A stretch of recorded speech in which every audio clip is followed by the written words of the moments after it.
You will not survive what happens at 3:07 a.m. This is not a warning, it is a prophecy. Welcome, my friend. A phone rings in an empty apartment, its shrill tones slicing through silence like broken glass.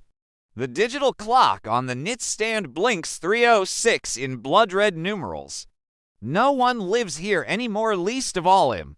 Yet the answering machine clicks on, and a voice whispers, "I'm still inside." The bedroom door creaks open without being touched.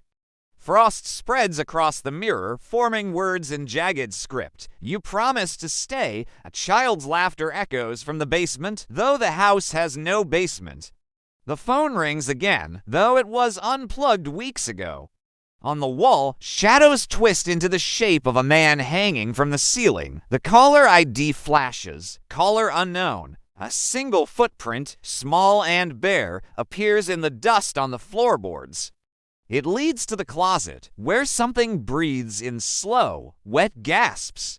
The air tastes like copper and burnt hair. A music box plays a lullaby never written by human hands. Its melody slows time, making each second stretch into agony.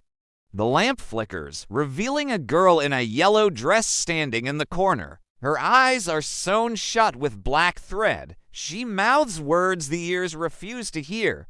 The phone rings a third time, louder, more insistent. The screen now reads, "Mom, but Mom died screaming in this very room." A recording begins her final moments, preserved in perfect clarity. Her voice is raw, pleading, "Don't let it take the children." Then a deeper voice, not human, replies, "They're already mine." The walls bleed letters that spell "Look behind you." Nothing is there, only a cracked mirror reflecting the empty room.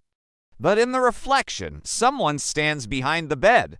The figure has no face, only a mouth stitched wide open. The phone stops ringing. Silence falls like a guillotine. Then, from inside the receiver, a child giggles. The words on the mirror change. "You should have answered sooner." The closet door bursts open, releasing a wave of freezing air. Dozens of tiny hands claw at the threshold, too many to count. A boy crawls out, his skin gray, his eyes milky white. He holds a rotary phone, its cord made of braided hair. He looks up and smiles, missing every tooth except one, black and rotting. "They're waiting for you on the line," he says. The clock ticks 23:07. The lights die. In the dark, every phone in the city rings at once. A woman wakes in her bed, heart pounding. She stares at her nightstand. Her phone is ringing. The caller ID reads, "Unknown." She hesitates, fingers trembling over the screen. Outside her window, street lights flicker and die. Her dog whimpers and hides under the bed.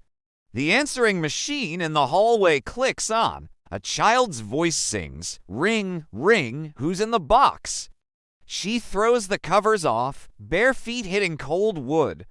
The hallway stretches longer than it should. Portraits on the wall turn their heads to watch her pass. The phone keeps ringing. She reaches for it, breath shallow. The voice on the other end is her own, but younger.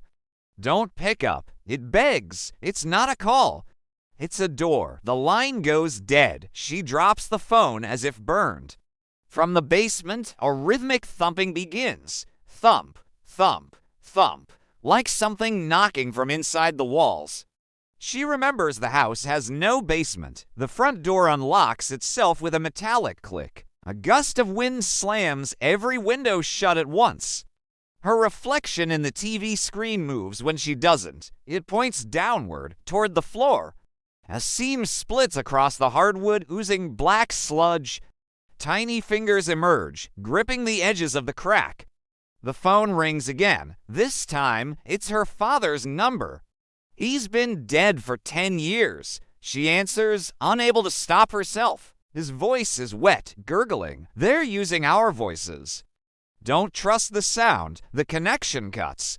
The crack widens, and a child drags itself out, covered in grave dirt. It wears her sister's clothes, sister who vanished at age 6. The girl smiles, her jaw unhinging like a snake's. "We've been calling for so long," she hisses. The walls begin to breathe. The ceiling sags, pulsing like a living throat. The phone rings once more, her own number calling her. She stares at it, paralyzed. The machine answers again. Her own voice, distorted and slow. "Pick up. Let us in. We miss you." The clock in the living room chimes 3:07. All the lights go out. Only the phone glows now, screen pulsing like a heartbeat. She backs away, but the floorboards twist, forming a spiral. The spiral pulls her toward the device. Her feet slide forward, resisting but losing. The screen flashes. Answer.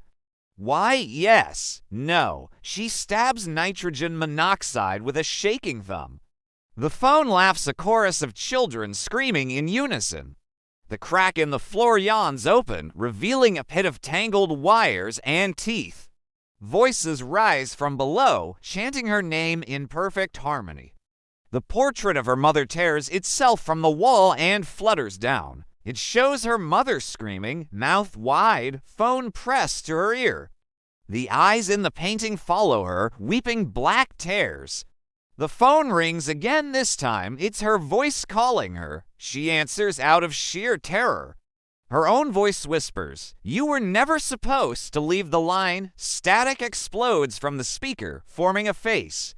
A face made of all the missing children fused together. Their mouths move in sync. "Join us. Stay on the line forever." The floor collapses beneath her. She falls into a tunnel lined with old telephones. Each phone screams as she passes. Wires snake around her limbs, pulling her deeper. At the bottom, a massive switchboard pulses with dying light. Hundreds of cords connect to skulls embedded in the wall. A figure sits at the console, wearing a vintage operator's headset. It turns, its face is a rotary dial, numbers spinning where eyes should be. It points a bony finger at an empty chair. A namatag reads, "Next operator." The wires tighten, forcing her into the seat. The headset floats toward her, humming with static. She tries to scream, but her voice is gone. The phone rings. She has no choice. She lifts the receiver. On the other end, a million voices whisper, "Hello." She opens her mouth to speak, but no sound comes. Instead, her jaw unhinges and a telephone cord slithers out. Her skin turns gray, her eyes cloud over. The switchboard glows brighter. The clock above reads 3:07. It will never change again. Back in the apartment, the phone stops ringing. The mirror clears, the frost melting into droplets like tears.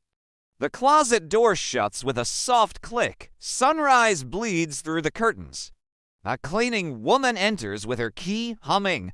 She notices the phone on the floor, cord severed. She picks it up, shrugs, and places it on the table. The screen lights up.